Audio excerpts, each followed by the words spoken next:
Dawn Fuller Ball. So Dawn, what brings you out here today for the block party on Martin Street? Well, as you probably know, Clean Slate is an initiative of a Better Way Foundation. And the name Clean Slate actually came from legislation that we submitted 2 legislative sessions ago, in the 2006 legislative session, where we wanted to make it easier for convicted felons to get pardons if they'd already served all of their sentence and they'd been out of prison for some time, working and out of trouble and everything. And we want to make it a little easier for them to get pardoned so that they can become a more productive part of society. And so I'm out here basically to just support what they've been doing. They've been working on a lot of things that are really cool, like Ban the Box, which is employment discrimination against ex-offenders, and three strikes, which a number of groups worked on and were very successful in combating that. And I just wanted to come out and show my support for not only the committee and the work that it does, but also the community. So as you notice, we're in Hartford's North End, and bizarre things like taxi cabs don't want to come to this part of the city, even though I feel completely safe standing out here right now. And I actually came to a meeting here the other evening. Pizza folks won't deliver to this part of the city. So I just kind of wanted to show my support. Why do you think it's important to have an event like this where it's a mixture of party, celebration, but also continuing to organize people, getting people to sign on to petitions and things like that? What is it about this type of event that is effective? Well, I think the thing about doing things in the summer and making it festive, having food and having music and having people around, is it opens people up to a variety of possibilities, and it allows people from all walks of life to come together and have a discussion about what's going on in the community, and about the weather, and about just everything. And so I think that events like this have a lot of different ways in which it benefits the community. You mentioned this sort of, you alluded to the stereotype about the Hartford's North End, and again, here we are in one of those areas where, especially in the media, the mainstream media, this is marginalized, stereotype, that sort of thing. What can be done, or what do you see people doing to undo some of those stereotypes? Well, unfortunately, there is a lot of prejudice, and I don't want to put all of the blame on the media, but I think that that's a large part of it, where things that are bad that happen are sensationalized and replayed over and over again, not only in the quick feeds that advertise the upcoming news events, but also actually on the actual news programs. And so people, all over the country hear about these bad things that happen and think that it's the norm instead of, being the exception.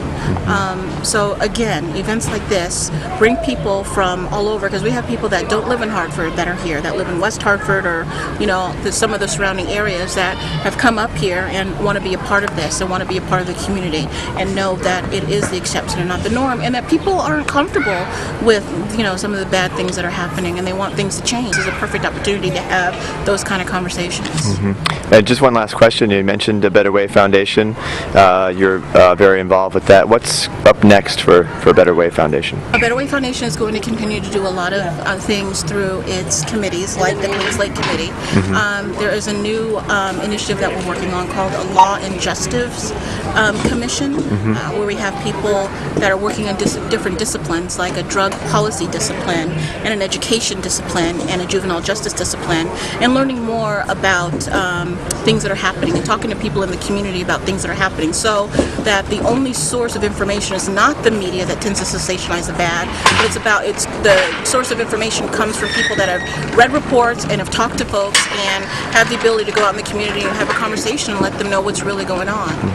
So that's kind of what's happening now, and also getting ready for the next legislative session. We've been having community conversations to kind of make a decision on, what we want to do next. Great. Thanks, Dawn. You're welcome. I'm Sarah Farah. I'm from the Clean Slate Committee. Okay. And what brings you out here today for the block party? Well, I think when there's a victory and the community gets something that's going to help itself, we need to celebrate, because we need to remember our victories so that we can build on them. What got you involved with the issues and Clean Slate Committee in the first place?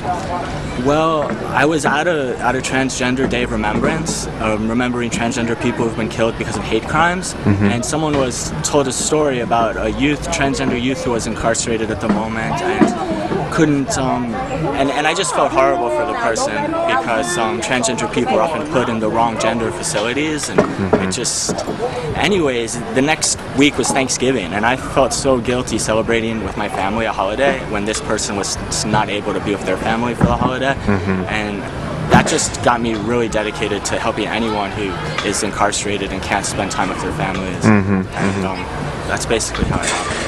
That's interesting how the plights of differing groups, transgender community, people of color, ex-felons, sort of comes together like this. Was that the first time you kind of were making those connections, or do you find that those are easy connections to make in your own worldview? Well, first, I have to take issue. I prefer the word previously incarcerated person over ex-felon. I mean, a lot of people are incarcerated for non-violent offenses, even people incarcerated for violent offenses. A lot of them were in self-defense. 80% of incarcerated women have been victims of sexual abuse or physical abuse. So I just think that's important to make people aware of. Sure. I was not aware until I started getting active and working for my transgender community how many other oppressed communities really are going through such similar struggles and have such similar issues. Both people of color and transgender people often face a lot of poverty, and because of that there's a lot of survival crimes that we all get involved in. Or because we're so stigmatized or looked at in such negative ways, transgender people are sometimes stigmatized and bullied.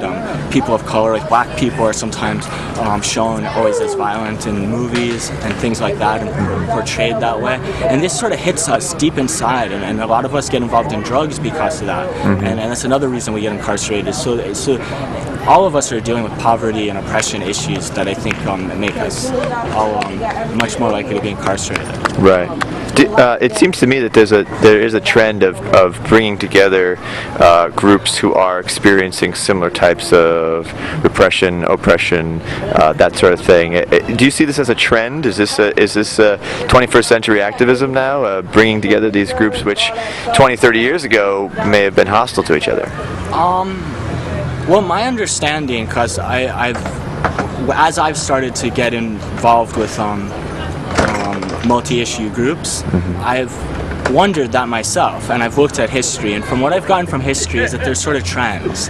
There's been periods in history like during, there's just been times in history when people have been much more cooperative, different groups, and then other times when we've been much more separated, and I think that, so I don't know if I would call it a trend, but I would say that overall, all of us don't have enough resources to fight our battles on our own, and I think the only way we can defeat those who are holding us down is if we join together and create all of the oppressed groups need to stand together so that we're big enough and strong enough to fight those who are oppressing us. Great. Thanks so much for talking to me today. Sure, you're welcome.